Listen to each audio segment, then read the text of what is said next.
The year was 1911. You know those remember when stories? When people reminisced about times gone by and talked about the good old days. Well, this isn't one of them. That's because there just aren't all that many people left that I can reminisce with. People who remember what it was like before the world found out what a special place Fort Lauderdale is.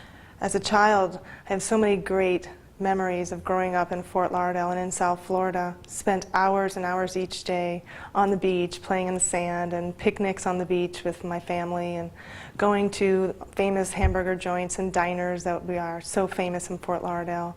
What was so special about Fort Lauderdale to me as a child was visiting all the museums that we had, learning about Fort Lauderdale's history, what our founders did and what they went through, and also learning about bugs and animals and all sorts of discovery and sciences. This was when Fort Lauderdale was still just a little village along Henry Flagler's train route. And our homes were handmade with local pine and topped with tin roofs.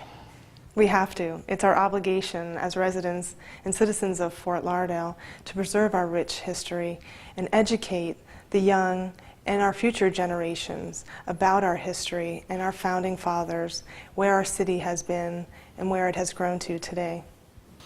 It wasn't until World War II that things started to pick up again.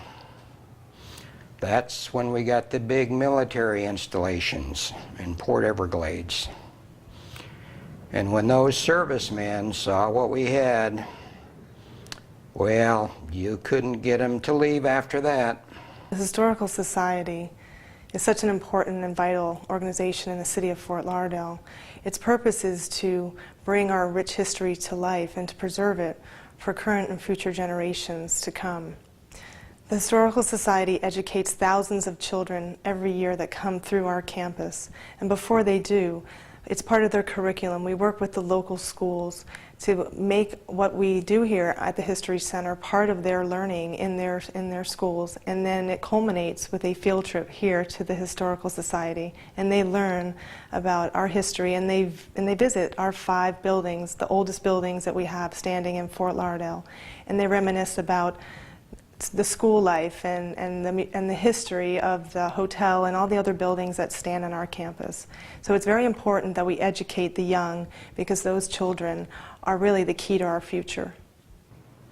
Why, when I look around Fort Lauderdale today, it isn't easy to see the old city through all those new buildings and shops and restaurants. But if you look closely, you can still get a glimpse of that small town past. Places like the King Cromartie House, the New River Inn, they're reminders of just how far we've come and how we did it in the span of a single lifetime.